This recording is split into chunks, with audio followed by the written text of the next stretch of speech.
الرحمن الرحیم، السلام علیکم. آپ دیکھ رہے ہیں سیاست فیض ود چودھری نوید احمد وڑیچ. ناظرین، آج ہم کریں گے پاکستان کی سیاست پر بات، اور سیاست نے ماضی میں کیا کیا اور سیاست مستقبل میں پاکستان کی کس طرف نظر آ رہی ہے. اور ہمارے ساتھ آج ہمارے بھائی موجود ہیں، جانے مانا نام صدیق جان. السلام علیکم بھائی. وعلیکم السلام. کیسے ہیں آپ؟ ٹھیک ہے الحمدللہ، اللہ کا شکر ہے. صدیق بھائی، سب سے پہلے مجھے یہ بتا دیں، جی بی کے اندر الیکشن ہو رہے ہیں، آپ اس کو کس سائڈ پر دیکھ رہے ہیں؟ جی بی کے الیکشن کا فیصلہ وہاں پہ جی بی کے ووٹوں کے ذریعے تو ہونا نہیں ہے. وہ تو کسی بند کمرے میں ہونا ہے، اور بند کمرے میں فیصلہ کیا ہوتا ہے، یہ فیصلہ رات یعنی الیکشن جب پولنگ سٹارٹ ہو چکی ہوگی اس وقت بھی بدل سکتا ہے. اور ایک بات تو واضح ہے کہ تحریک انصاف کو اور مجلس اتحاد المسلمین کو مجھے نہیں لگتا کہ ان کو مینڈیٹ ملے گا جو عوام ان کو ووٹ دے گی. اور دوسری بات یہ ہے کہ بہت سے لوگوں کو ہم یہ سن رہے ہیں، اور رانا سنولا صاحب کو میں سن رہا تھا حامد میر صاحب کے پروگرام میں، وہ کہتے ہیں کہ پی ٹی آئی تو نہ 3 میں ہے نہ 13 میں ہے. وہاں تو پی ٹی آئی وہ کہتے ہیں کہ ان کا سمبل ہی نہیں ہے نا. نہیں، وہ سمبل تو نہیں ہے، لیکن وہ کہہ رہے تھے کہ وہ تو دوڑ میں ہی نہیں ہے. ٹھیک ہے. اگر پی ٹی آئی دوڑ میں نہیں ہے تو پہلی بار ہم نے دیکھا ہے کہ کسی ایک پولیٹیکل رہنما کو روکنے کے لیے اسلام آباد ایئرپورٹ کو بند کر دیا گیا. یہ کبھی ہم نے نہیں سنا. ٹھیک ہے. کہ کبھی اسلام آباد ایئرپورٹ کو، یعنی مجھے نہیں یاد کہ کبھی خدا نخواستہ کوئی دہشت گردی کا بھی کوئی الرٹ جاری ہو جائے کہ خدا نخواستہ ایئرپورٹ میں کوئی دہشت گرد داخل ہو سکتا ہے. تو ہم نے یہ تو دیکھا کہ سیکورٹی ہائی الرٹ ہو جاتی ہے، ناکے بڑھ جاتے ہیں، لیکن میں نے کم از کم یہ کبھی نہیں سنا کہ ایئرپورٹ ہی بند کر دیا جائے. اسد کیسر صاحب کو ایئرپورٹ میں داخل ہونے سے روکنے کے لیے کہ وہ ایئرپورٹ پر نہ پہنچ سکیں، جی بی نہ جا سکیں، ایئرپورٹ ہی بند کر دیا گیا. ٹھیک ہے. اور اس کے علاوہ جو لوگ تحریک انصاف کے وہاں پر پہنچے، اور کچھ لوگ تو ایسے ہیں ظاہر جن کا نام بھی نہیں آیا، جس میں سے ایک ڈاکٹر نواز شانگلہ ہیں جو سب سے پہلے پہنچنے والوں میں سے ہیں. اور وہ جس طرح سے وہاں پہ بتا رہے ہیں، فیکٹس بتا رہے ہیں، اس کے بعد پھر جنید اکبر صاحب کے ساتھ جو کچھ ہوا، سلمان راجہ صاحب کے ساتھ جو ہوا، شاہد خٹک صاحب کے ساتھ جو کچھ ہوا، تحریک انصاف کی دیگر لیڈرشپ کے ساتھ جو کچھ ہوا، جس طرح سے ان کو وہاں سے گرفتار کیا گیا، ان کو جی بی سے نکالا گیا، یہ سارا پینک کیوں ہے؟ اگر دیکھیں، اگر گراؤنڈ پہ نون لیگ اور پیپلز پارٹی اور آئی پی پی کی پوزیشن اتنی اچھی ہے، اتنی اچھی ہے، پھر تو ان کو اوپن پی ٹی آئی کو کمپین کرنے دینی چاہیے تھی. میڈیا سارے کو بلاتے، انٹرنیشنل میڈیا کو بلاتے، سب میڈیا کو بلا کے کہتے کہ کور کرو، پوری دنیا دیکھے، پورا میڈیا دیکھے کہ جی بی کے عوام نے پی ٹی آئی کو مسترد کر دیا ہے. لیکن حکومت کا جو پینک ہے، نظام کا جو پینک ہے، ایک تو یہ بات ثابت ہو گئی ہے کہ موجودہ نظام 4 سال میں تمام تر جبر، بربریت، فسطائیت کے باوجود، کوئی 50-60 ارب روپیہ میڈیا کو دینے کے باوجود، کوئی 40-50 ارب ڈیجیٹل میڈیا پہ لگانے کے باوجود، 26ویں آئینی ترمیم کرنے کے باوجود، 27ویں آئینی ترمیم کرنے کے باوجود، عمران خان کو درجنوں کیسوں میں سزائیں دینے کے باوجود، اس کو 1000 دن سے زیادہ جیل میں رکھنے کے باوجود، اس کی اہلیہ کو تکلیفیں اور اذیتیں دینے کے باوجود، اس کے پارٹی کے لوگوں کو جیلوں میں رکھنے کے باوجود، اس کے بھانجے کو تکلیف دینے کے باوجود، ہر چیز کرنے کے باوجود موجودہ نظام اتنا کمزور ہے کہ جی بی کے الیکشن کو کنٹرول کرنے کے لیے 5000 یہاں سے پنجاب پولیس والے بھیجے گئے ہیں، اور کون کون سی فورسز وہاں پر بھیجی گئی ہیں. آپ کو نہیں لگتا کہ یہ دوبارہ 8 فروری کرنے کا ارادہ رکھ رہے ہیں؟ یہ 8 فروری سے بڑی چیز ہوگی، اور یہ بہت خطرناک ہے. جی بی ایک حساس علاقہ ہے، آپ کیا کر رہے ہیں جی بی کے اندر؟ تو بات یہ ہے وہی جو پاکستان کے اندر ہوا، قاضی فائز عیسیٰ نے بلے کا نشان چھین لیا. ادھر بھی پی ٹی آئی بطور جماعت الیکشن نہیں لڑ سکتی، تو اس کے بعد ان کو کمپین نہیں کرنے دی جا رہی، اور ادھر سے میاں نواز کو جیسے پروٹوکول دیا گیا، آصف ان کو بلاول بھٹو زرداری کو جیسے پروٹوکول دیا جا رہا ہے، آصفہ صاحبہ کو جیسے پروٹوکول دیا جا رہا ہے، جس طرح سے نون لیگ کے دیگر منسٹرز کو پروٹوکول دیا جا رہا ہے، اور پی ٹی آئی کے رہنما جو ہے وہ الیکشن کمپین بھی نہیں کر سکتے. آپ کو نہیں لگتا اگر جی بی میں پی ٹی آئی ہارتی ہے اور دوبارہ سرنڈر کرتی ہے 8 فروری کی طرح، تو پاکستان میں اپنی سیاست کو دفن کرنے جا رہی ہے پی ٹی آئی؟ نہیں، پی ٹی آئی تو آلریڈی جیت چکی ہے. P T I G B کا الیکشن، پوائنٹ یہ نہیں، پوائنٹ یہ ہے کہ اگر وہ سرنڈر کرتے، میں اسی پہ آ رہا ہوں. جی دیکھیں، اب آپ سرنڈر کس سے مراد لیتے ہیں؟ بہت میں عرض کرتا ہوں نا، دیکھیں، ایک رائے یہ ہے بہت سارے لوگوں کی کہ جب لوگ وہاں پہ جائیں اور ووٹ پول کریں، ڈالیں، اس کے بعد پولنگ اسٹیشنوں کے باہر بیٹھ جائیں، پولنگ اسٹیشنوں کے باہر بیٹھ کر، اور پھر وہاں سے اوریجنل رزلٹ لے کے، اور پھر آر او آفس جائیں اور رزلٹ لے کے اٹھیں. یہ بالکل ایک ٹھیک بات ہے، یہی پی ٹی آئی کو 8 فروری کو کرنا چاہیے تھا. لیکن اس بات کو بھی ذہن میں رکھیں کہ جی بی کے اندر ووٹرز کی تعداد بہت کم ہے. کئی ایسے حلقے ہیں جہاں پہ 18 ہزار بھی ووٹر ہے کل، ٹھیک ہے، 50 ہزار ووٹر ہے. تو اب جہاں پہ کل ووٹر 50 ہزار ہے، پولنگ اسٹیشن دور دور ہیں، اور پھر ہر پولنگ اسٹیشن پہ اتنا ووٹر نہیں ہوگا جتنی پولیس فورس اور سول کپڑوں میں دیگر فورسز ہوں گی. تو اب اگر آپ کہتے ہیں کہ ایک طرف بندوق ہو دوسری طرف نہتے لوگ ہوں تو نہتے لوگ بندوق کے سامنے نہیں کھڑے ہو سکتے. دیکھیں اس وقت پی ٹی آئی نیریٹو کی جنگ جیت چکی ہے. پریکٹیکلی حکومت اور اس نظام کا پینک یہ بتاتا ہے کہ عمران خان کی الیکشن جیت گیا ہے. آپ جعلی الیکشن اناؤنس کر دیں گے, کیا اسے استحکام آ جائے گا؟ مجھے بتائیں 4 سال میں 9 اپریل 2022 کو عمران خان کی حکومت گرائی گئی, آج کے دن تک پاکستان آگے گیا یا پیچھے گیا ہے؟ پاکستان کا ہر ادارہ ہر شعبہ آگے گیا یا پیچھے گیا ہے؟ پاکستان کو نقصان ہوا یا فائدہ ہوا ہے؟ سر ملک نہیں چل سکتا. آپ نے اے جے کے اندر لوٹوں کی حکومت بنائی, پھر کیا ہوا اے جے کے میں؟ کیا اے جے کے اندر مسئلے حل ہوئے؟ جی بی کے اندر آپ جعلی حکومت لے آئیں گے, کیا مسئلے حل ہو جائیں گے؟ ہاں, جی بی کو نقصان ہوگا, پاکستان کو نقصان ہوگا, جی بی کے لوگوں کو نقصان ہوگا, کرپشن ہوگی, لوٹ مار ہوگی. جو بندہ 5-10 کروڑ روپے دے کے اور سیٹ جیت کر آئے گا تو وہ اس کے بعد کوئی اپنے لوگوں کے لیے کام کرے گا؟ بالکل بھی نہیں کرے گا. اور دیکھیں جی بی کے اندر جو کچھ کیا جا رہا ہے, جی بی کے اندر اب عدم استحکام بڑھے گا. اور میں سن رہا تھا, کس کو سن رہا تھا, مجھے اب ان کا جرنلسٹ تھے یا کوئی پولیٹیشین تھے, ان کو میں سن رہا تھا, انہوں نے یہی کہا کہ بھائی جی بی کے اندر بھی آپ دیکھیں گے کہ یہ اس طرح کی عوامی ایکشن کمیٹی ٹائپ تنظیمیں بنے گی. نہیں چل سکتا نا, آپ نہیں چلا سکتے. عوام جی بی کے عوام کو آپ اتنا گیا گزرا سمجھتے ہیں کہ جی بی کے لوگ فیصلہ نہیں کر سکتے کہ ان کا نمائندہ کون ہوگا؟ بھائی جی بی کے لوگوں کو کوئی ووٹ کا حق نہیں ہے. اور یہ اتنا خطرناک عمل ہے, یہ اتنا خطرناک عمل ہے, یہ اتنا خطرناک عمل ہے کہ آپ لوگوں سے ووٹ کا حق چھینتے جا رہے ہیں. اس سے تو میں نے ایک شخصیت ہے, ان کا پہلے بھی حوالہ دے چکا ہوں, انہوں نے کہا کہ ہم نے تو ہمیشہ دہشت گردوں کی مخالفت ہی اسی بنیاد پہ کیا ہے کہ اگر آپ جیسے دہشت گرد کے پی میں آئے تھے, کہتے تھے ہم نے شریعت نافذ کرنی ہے. ہم انہیں کیا کہتے تھے؟ ہم کہتے تھے اگر آپ نے شریعت نافذ کرنی ہے, پولیٹیکل پارٹی بناؤ, اپنا منشور رکھو, الیکشن لڑو, لوگ تمہیں ووٹ دے دیں تو آ کے اپنی شریعت نافذ کر دینا. اب آپ کیا میسج دے رہے ہیں کہ اب ووٹ کے ذریعے, اب وہ کیا کہتے تھے, یا جو بلوچستان کے اندر دہشت گرد کیا کہتے ہیں, وہ کہتے ہیں کہ پارلیمانی سسٹم کے ذریعے, ایوان کے ذریعے, آئین کے ذریعے کچھ حقوق نہیں ملنے والے, بندوق کا راستہ اپنانا ہوگا. اور ہم ہمیشہ ان کی مذمت کرتے ہیں, کہتے ہیں کہ نہیں, ہم کہتے ہیں نہیں بھائی, آئین کا جو راستہ ہے, اسمبلی کا جو راستہ ہے, اس سے آگے آپ اپنے حقوق لیں. اب آپ کیا میسج دے رہے ہیں؟ آپ ان کو تقویت دے رہے ہیں نا, اس سوچ کو تقویت دے رہے ہیں جو کہتے ہیں کہ آئین حل نہیں ہے, قانون حل نہیں ہے, ووٹ حل نہیں ہے, آپ تو ان کو تقویت دے رہے ہیں. تو یہ بہت ہی خطرناک ہے. ایسی کون سی گدڑ سنگھی برسٹر علی گوہر کے پاس ہے جو وہ وہاں پر کمپین کر رہے ہیں جبکہ دوسرے اراکین کو صوبہ بدر کیا جاتا ہے؟ دیکھیں برسٹر گوہر صاحب جو ہیں, آپ ان سے اختلاف کر سکتے ہیں برسٹر گوہر صاحب سے, لیکن میں آپ کو ایک چیز عرض کروں کہ برسٹر گوہر صاحب ایکسیپٹیبل ہیں, اس لیے کہ وہ ایک ایسی بات کرتے ہیں جو ہماری اسٹیبلشمنٹ سمجھتی ہے کہ یہ ٹھیک بات کرتے ہیں. میں آپ کو دوبارہ یہ عرض کر رہا ہوں کہ آپ ان سے اختلاف کر سکتے ہیں, لیکن ان کو کلیئرٹی ہے. ان کو کلیئرٹی کیا ہے؟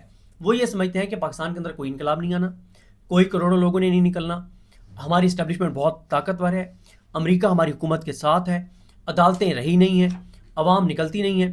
تو اس لیے بیرسٹر گوہر صاحب یہ سمجھتے ہیں کہ بات چیت کے ذریعے ہی مسئلے حل ہونے ہیں. تو اگر بات چیت کے ذریعے مسئلے حل ہونے تو وہ کہتے ہیں کہ بات چیت کا راستہ اپنائیں, اور وہ کہتے ہیں کہ ہمیں اس پہ نہیں جانا چاہیے, ایجیٹیشن پہ نہیں اس طرح سے جانا چاہیے, ہمیں مطلب تصادم کی طرف نہیں جانا چاہیے. تو اس لیے وہ ایکسیپٹیبل ہیں, اور اسٹیبلشمنٹ کو لگتا ہے کہ وہ اگر وہاں پر ہوں گے بھی صحیح تو وہ کوئی اینٹی اسٹیبلشمنٹ تقریریں نہیں کریں گے, کوئی اس طرح سے لوگوں کو سڑکوں پہ نہیں نکالیں گے, تو اس لیے وہ قابل قبول ہے. ایسی کون سی حکمت عملی ہے جو پی ٹی آئی کو اپنانی چاہیے اور ان کے لیے فیوریبل رہے؟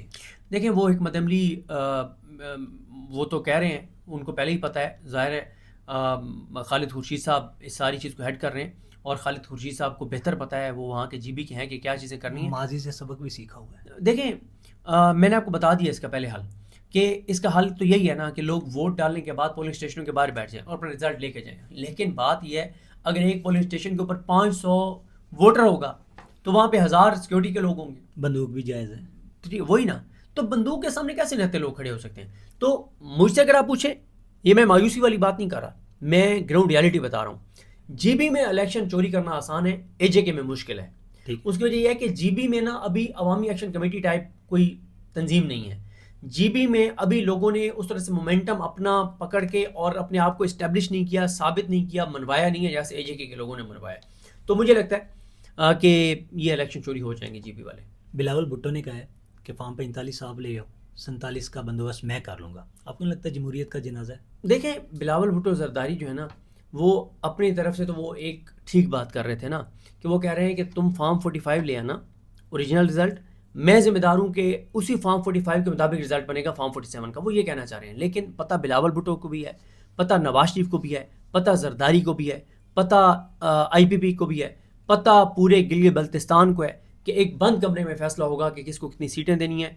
جن کو سیٹیں دی جائیں گی اس کا کوئی تعلق نہیں ہوگا, جو ووٹ ہیں ان سے کوئی تعلق نہیں ہوگا. یہ تو پھر بھی سیٹیں مل ملا کے حکومت بنا لیں گے وہاں بھی. ہاں ظاہر ہے. دیکھیں اس وقت فیصلہ ہو چکا ہو, اس وقت کیا, جب یہ الیکشن اناؤنس ہوئے تب سے فیصلہ ہوا پڑا ہوگا کہ کس نے کہاں سے جیتنا ہے. ٹھیک ہے, اس کے مطابق کاغذات نامزدگی جمع ہوئے ہوں گے, ٹکٹیں اس کے مطابق. آپ نے ایک پوڈ کاسٹ سنا ہوگا جو پنجابی میں ان کا طلال چودھری صاحب کا پوڈ کاسٹ ہے, ان کے ایک نون لیگ کے ہیں, ان کا نام مجھے ذہن میں نہیں آ رہا. ان کے ساتھ ان کا ایک پوڈ کاسٹ ہے جس میں وہ کہتے ہیں کہ جب میری ٹکٹ کا معاملہ تھا تو فیصل آباد سے, دوسری طرف ایک لوٹا تھا, میاں نواز شریف نے مجھے کال کی اور انہوں نے کہا کہ تمہیں میری مجبوریوں کا پتہ ہے, تمہیں پتہ ہے کہ میں اس وقت کس سچویشن میں ہوں, میرے ہاتھ میں کچھ نہیں ہے. تو جو نواز شریف پنجاب میں فیصل آباد میں طلال چودھری کو ٹکٹ دینے کا اختیار نہیں رکھتے تھے, اس نواز شریف نے گلگت بلتستان میں ٹکٹ دیے ہوں گے, پیپلز پارٹی نے ٹکٹ دیے ہوں گے. یہ نون لیگ اور پیپلز پارٹی کے امیدواروں کا فیصلہ بھی کہیں اور ہوا ہوگا, اور اب جیتنا کس نے یہ فیصلہ بھی کہیں اور ہوگا. نواز شریف اور پیپلز پارٹی, نواز شریف کو تو اس کے اپنے حلقے کے لوگوں نے مسترد کر دیا, مریم نواز کو اس کے اپنے سیاسی گھر کے لوگوں نے مسترد کر دیا. بھائی حمزہ شہباز کو عالیہ حمزہ نے ہرا دیا تھا, یہ سارے اپنی سیٹیں لاہور سے ہار گئے تھے, جس لاہور پہ 70% بجٹ پنجاب کا انہوں نے خرچ کیا ہے, تو جی بی میں ان کو ووٹ پڑے گا. نواز شریف ایک لمبے عرصے کے بعد کبوتر اڑانے کے بعد واپسی کی ہے, آپ کو لگتا ہے کہ اب گراؤنڈ پر رہیں گے یا نہیں؟ نہیں تو ابھی تو وہ میاں صاحب اس وقت جب آپ اور میں یہ پوڈ کاسٹ کر رہے ہیں تو میاں صاحب تو جنیوا بیٹھے ہیں, میاں صاحب تو وہاں سے واپس آئے ہیں جی بی سے, کوئی 2-4 گھنٹے ریسٹ کیا اور اس کے بعد روانہ ہو گئے. سیاسی گراؤنڈ کی بات کرو. نہیں سیاسی گراؤنڈ, میاں صاحب کیسے سیاسی گراؤنڈ پہ رہ سکتے ہیں؟ میاں صاحب کے پلے کیا ہے؟ اور بھائی میاں صاحب اشتہاری تھے, مفرور تھے, پاکستان کے اداروں کو مطلوب تھے, کرپشن کے ان کے اوپر سزا یافتہ مجرم تھے کرپشن کرنے کے اوپر, اور ان کو جس طرح سے لایا گیا, جیسے ان کو الیکشن لڑوایا گیا, ان کا وہ آپ نے رائے ثاقب کھرل صاحب کا کلپ تو دیکھا ہوا ہے کہ کئی دن تک لاہور کے ایک اس کے اوپر پرنٹنگ پریس کے اوپر بیلٹ پیپر چھپتے رہے ان کے حلقے کے. اس طرح سے تو کئی دن لگے, اتنا ووٹ ڈالا ڈاکٹر یاسمین راشد کو لاہور کے اس حلقے کے لوگوں نے عمران خان کی وجہ سے اور ڈاکٹر یاسمین راشد کی وجہ سے, ان کی قربانی کی وجہ سے, کہ کئی دن تک بیلٹ پیپر چھاپنے پڑے ہیں ڈاکٹر یاسمین راشد کے ووٹ کم کرنے کے لیے اور نواز شریف کو ووٹ زیادہ کرنے کے لیے. پی ٹی آئی کو نواز شریف کو باہر جانے دینا چاہیے تھا یا نہیں؟ دیکھیں وہ اب بات بہت پرانی ہو گئی ہے, لیکن اس وقت مسئلہ یہ ہے کہ اس وقت جو سچویشن تھی اس کے علاوہ میرا نہیں خیال کہ عمران خان کے پاس کوئی راستہ تھا, کیونکہ اس وقت عمران خان کو یہی بتایا گیا تھا, بلکہ اس وقت آپ کو اگر یاد ہو میڈیا پہ نون لیگ کے لوگ آ کے کہہ رہے تھے کہ خدا نخواستہ کسی وقت بھی کوئی بری خبر آنے والی ہے, اور پس پردہ کہنا شروع کر دیا تھا نون لیگ والوں نے کہ بس اللہ معاف کرے کہ چیزیں ختم ہو گئی ہیں بس, اور کسی وقت بھی کوئی بری خبر آ جائے گی. اس وقت عمران خان کے پاس اس کے علاوہ چارہ کوئی نہیں تھا, نہ جانے دیتے تو خدا نہ خواستہ یہاں پہ کوئی اور کچھ کر دیتا, میاں نواز کے ساتھ گلے عمران خان کے پڑ جاتے. صدیق جان پر تنقید کرنے والے کہتے ہیں کہ صدیق جان پرو عمران خان ہے, ایسا کیوں ہے؟ وہ اس لیے کہتے ہیں کہ اب اس وقت آپ 4 سال سے اگر جبر بربریت فسطائیت اور جدیدیت عمران خان کے ساتھ ہو رہی ہے تو صدیق جان کہے گا نا کہ غلط ہے. اگر 26ویں اور 27ویں میں بھی تو یہ چیزیں نہیں, دیکھیں عمران خان کے دور میں جب یہ مہنگائی کے اوپر بات ہوتی تھی, ان چیزوں پہ بات ہوتی تھی, تو ہمیشہ ہی کہا ہے کہ بھائی اس میں یہ حکومت کی نااہلیاں ہیں, ناکامیاں ہیں. جو زیادہ ایک بات ہے جس وجہ سے کہا جاتا ہے کہ ہم پرو عمران خان ہیں, وہ پاناما کیس کی وجہ سے کہا جاتا ہے. پاناما کیس میں نے کور کیا, میرے سامنے, میں یہ بات نہیں مان سکتا جو لوگ کہتے ہیں کہ میاں نواز شریف کو غلط سزا ہوئی ہے. میں دیکھیں میاں نواز شریف نے آج تک نہیں بتایا کہ پیسے کمائے کیسے, باہر بھجوائے کیسے, رسیدیں آج تک نہیں دکھائیں. اس کو کور کیا, شریف خاندان کی کرپشن کو وہ کیا, ایکسپوز کیا, رپورٹ کیا, تو اس کو کہتے ہیں کہ جی ہم پرو عمران خان ہیں. تو بھائی بات یہ ہے کہ عمران خان کے دور کی آپ چیزیں لائیں نا, آپ اگر آپ کے پاس عمران خان کے دور کی چیزیں ہوتی ہیں تو آپ کو عدت کیس جیسے مکروہ, گھٹیا اور نیچ کیسز بنانے پڑتے. تو بات یہ ہے کہ آپ نے جب انالیسس کرنا ہوتا ہے تو آپ نے کسی چیز کو ٹھیک کہنا ہے, کسی چیز کو غلط کہنا ہے. اور اس وقت 4 سال سے ہم دیکھ رہے ہیں جو ظلم عمران خان کے ساتھ ہو رہا ہے, جو عدالتیں عمران خان اور جو تحریک انصاف کے ساتھ کر رہی ہیں, جو صحافیوں کے ساتھ کر رہی ہیں, جو سوشل میڈیا ایکٹیوسٹ جو ہیں ان کے ساتھ کر رہی ہیں, جو پولیٹیکل ورکرز کے ساتھ کر رہی ہیں, جو ہیومن رائٹس ایکٹیوسٹ ہادی علی چٹھا اور ایمان مزاری کے ساتھ کر رہی ہیں, تو ظاہر ہے ان چیزوں کو ہم غلط ہی کہیں گے. کیا صحافت یہ ہے کہ مریم نواز کا اچھا کام پر بھی آپ لوگ تنقید کرتے ہیں؟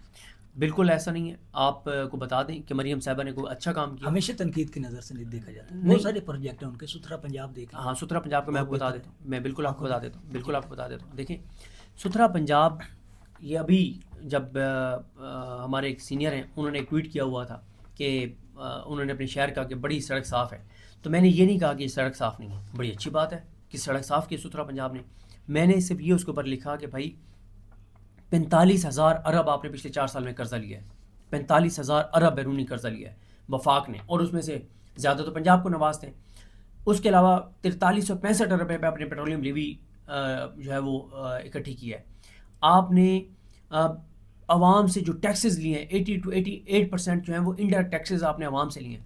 اگر اتنا کچھ عوام کی جیبوں سے نکالنے کے بعد 5-6 ہزار ارب کا آپ نے نقصان کسانوں کا کرنے کے بعد، اتنا پیسہ جمع کرنے کے بعد بھی اگر آپ نے ستھرا پنجاب کے اوپر آپ 200-250-300 ارب روپے لگا رہے ہیں، تو اس کو آپ صرف یہ نہیں کہہ سکتے کہ کیونکہ آپ ستھرا پنجاب کے اوپر پیسہ لگا رہے ہیں تو باقی سارا پنجاب ٹھیک چل رہا ہے. بھئی آپ کرائم دیکھیں، آپ یہ دیکھیں بے روزگاری دیکھیں، آپ انسرٹینٹی دیکھیں، آپ ہسپتالوں کی صورتحال دیکھیں. ستھرا پنجاب کی بجائے مریم نواز صاحبہ اگر اپنے نام کا مریم نواز شریف، کلثوم نواز شریف، میاں نواز شریف اور آگے اپنے بچوں کے نام پہ کوئی کارڈ لے آتی ہیں اور ہیلتھ کارڈ کے متبادل کارڈ دے دیتی تو میں اس کی ضرور تعریف کرتا کہ یار یہ چلو انہوں نے اچھا کام کیا ہے. اپنے مریم صاحب ایسے کریں کہ اتنا بڑا کارڈ پرنٹ کروائیں، اس کے اوپر اپنے دادا سے لے کے اور اپنے نواسیوں نواسوں تک جتنے خاندان کے لوگ ہیں ان ساروں کی تصویریں لگا دیں، لیکن ہیلتھ کارڈ بحال کر دیں. میں ان کی تعریف کروں گا. پی ٹی آئی میں سب سے زیادہ بزدل آپ کس کو دیکھتے ہیں؟ دیکھیں کسی کا نام نہیں لوں گا، لیکن ظاہر ہے اس وقت بہت سے ایسے لوگ ہمیں فیصلہ سازوں میں نظر آتے ہیں جو سمجھتے ہیں کہ عمران خان نے باہر نہیں آنا اور اس نظام کے ساتھ ہمیں چلنا ہے.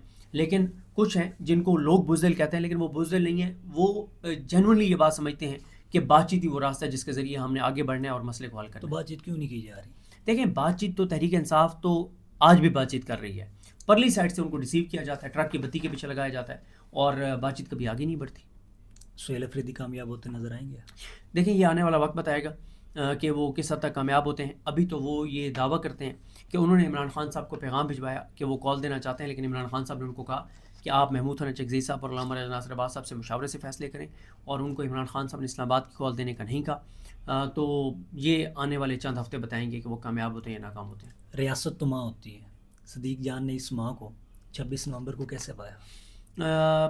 26 نومبر سے پہلے بھی چیزیں ہمارے سامنے جو کچھ کیا گیا. نہیں، میں نے سنا تھا کہ صدیق جان نے کچھ دن ولاگ بھی نہیں تھا کیا. ہاں بالکل ظاہر ہے. دیکھیں دو چیزیں ہوتی ہیں، ہمارے جو دیکھنے والے ہیں نا وہ اس بات پہ تو ہمیں مارجن دینے کو تیار ہیں کہ ہم اگر کوئی بات حقائق اور سچ نہیں بیان کر سکتے تو ہم خاموش ہو جائیں. اس چیز پہ ہمیں ہمارے دیکھنے والے مارجن دینے کو تیار ہیں موسٹلی. کچھ ہیں جو پھر بھی سمجھتے ہیں کہ نہیں آپ بولیں، مطلب جو مرضی آپ کے ساتھ ہو جائے. لیکن اس چیز پہ ہمیں کوئی مارجن نہیں دے گا اور نہ دینا چاہیے، نہ ہمیں ملنا چاہیے، اور نہ ہمیں یہ کرنا چاہیے کہ ہم ایک چیز جو ہوئی ہے اس کو ہم کہیں کہ نہیں ہوئی. میں اگر ان دنوں میں کرتا ولاگ تو یہ کہتا کہ نہیں چلی گولی، جانے نہیں گئی. مرید کے پہ کیا کہوں کہ جانے نہیں گئی ہیں. ٹھیک ہے، تو وہی بات ہے نا، 3 سے 4 لاشیں تو میں نے ٹھیک ہے بالکل. تو اس لیے بات یہ ہے کہ 26 نومبر آپ دیکھیں، مرید کے آپ دیکھیں، لاکھوں لوگوں کے اوپر ایف آئی آر، ہزاروں لوگوں کی گرفتاری، سینکڑوں گھروں میں چادر چاہتےواری کے تقدس پامال، درجنوں لوگ جانوں سے چلے گئے، آج بھی سینکڑوں جیلوں کے اندر ہیں. تو یہ بدقسمتی ہے. اقرار الحسن پر آپ تنقید کرتے ہیں، کیا وجہ ہے؟ اقرار بھائی دوست ہیں اپنے، تو دوستوں پہ آپ تنقید کرتے رہتے ہیں. محبت ہے؟ نہیں، ان سے بڑی میری عقیدت ہے، محبت ہے. نہیں وہ تو آپ کو پتہ نہیں کیا کیا لکھتے ہیں. خیر ہے، یہ کون سی محبت ہے جو آپ لوگوں نے آن لائن چلا دی ہے؟ آپ بیان بھی کریں تو کوئی مسئلہ نہیں ہے. وہ مجھ سے سمینا پاشا صاحبہ نے پوچھا ابھی عید پہ، میرا انہوں نے ایک انٹرویو کیا. انہوں نے کہا کہ اگر آپ کو ایک پولیٹیکل پارٹی جوائن کرنی پڑے تو انہوں نے 3-4 پولیٹیکل پارٹیز کے نام لیے، جن میں سے ایک جواد احمد صاحب کی تھی، ایک اقرار صاحب کی تھی، شاید ایک ریحام خان صاحبہ کی تھی، اس طرح سے. تو انہوں نے کہا کہ آپ کس پولیٹیکل پارٹی کو جوائن کریں گے؟ تو میں نے کہا میں اقرار الحسن صاحب کی پولیٹیکل. جواد احمد نہیں پسند ہے آپ کو؟ نہیں، اقرار بھی سے دوستی ہے یار، اقرار بھی سے دوستی ہے. پاکستان کو آپ 2035 میں کہاں دیکھتے ہیں؟ یہ میں نے 30 کا ٹرنیور ختم کر دیا. دیکھیں 35 میں پاکستان کہاں ہوگا یہ فیصلہ سازوں کے فیصلوں سے ہوگا. فیصلے سے اگر ہونا ہے تو پھر میں وہی عرض کرتا ہوں نا، اگر تو وہ پاکستان کو ایسے لے کر چلے جیسے لے کر چل رہے ہیں تو پھر میں اپنی زبان پہ نہیں لا سکتا کہ 2035 میں ملک کے ساتھ کیا ہوگا. اللہ تعالیٰ سے یہ دعا ہے، اللہ تعالیٰ سے یہ دعا ہے کہ اللہ تعالیٰ پاکستان پر رحم کرے، کرم کرے، کوئی غیبی اللہ تعالیٰ پاکستانیوں کی مدد کرے، اور فیصلہ سازوں کو اللہ تعالیٰ کو تھوڑا سا اس حوالے سے کوئی سوچنے کی کوئی تھوڑی سی صلاحیت دے کہ ملک کس طرف جا رہا ہے اور لوگوں کے ساتھ کیا ہو رہی ہے. اس وقت آپ پنجاب کے اندر دیکھیں, کسان جو ہے اس نے پہلے اس کی فصلیں تباہ ہوئیں, اس کی جو سیونگس تھیں وہ ختم ہوئیں, اس نے قرضے لیے, پھر اس نے اپنے جانور بیچے. اب نوبت یہاں تک آ گئی ہے کہ کسان اپنی فصلوں میں کھڑے ہوئے درخت جو ہے وہ بیچ رہا ہے. اس حد تک نوبت آ گئی ہے. تنخواہ دار طبقہ دیکھیں خودکشیوں پر مجبور ہے, انڈسٹری بند ہو رہی ہے, فیکٹریاں بند ہو رہی ہیں, ملیں بند ہو رہی ہیں. بے روزگاری کی شرح حکومت جو مان رہی ہے وہ یہ ہے کہ 21 سال کی بلند ترین سطح پر ہے جو حکومت مان رہی ہے, حالانکہ یہ پاکستان کی تاریخ کی بلند ترین سطح پر ہے. غربت حکومت یہ مان رہی ہے کہ 30% لوگ خط غربت سے نیچے ہیں, ورلڈ بینک کہہ رہا ہے 45% خط غربت سے نیچے. تو اس وقت آپ دیکھ لیں 5-6 ہزار ارب کا تو کسانوں کو نقصان ہو گیا. تاجروں کی آپ صورتحال دیکھ لیں, آپ مڈل کلاس کی صورتحال دیکھ لیں, لوور مڈل کلاس, بلکہ مڈل کلاس تو ختم ہی ہو گئی ہے, یا لوور مڈل کلاس ہے یا امیر ہے, یا غریب سے غریب تر ہیں یا امیر ہیں, سفید پوش تو ختم ہی ہو گئے. 78 سالوں سے فیصلہ سازوں کا فیصلہ ایک ہی ہے, بدلے گا یا نہیں؟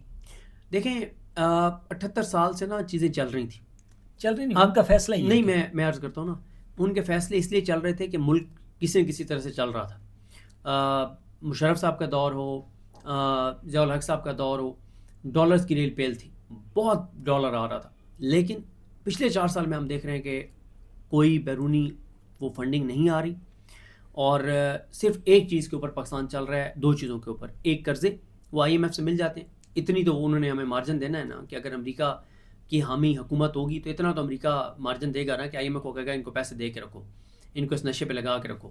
اور دوسرا ہم چل رہے ہیں ریمیٹنسز کے اوپر. ریمیٹنسز کے اوپر ہوا یہ کہ پچھلے کیونکہ 4 سال میں 40-50 لاکھ لوگ پاکستان سے چلے گئے. اتنے 75 سال میں جتنے لوگ پاکستان سے باہر گئے تھے اتنے اس سے آدھے جو ہیں وہ 4 سال میں چلے گئے.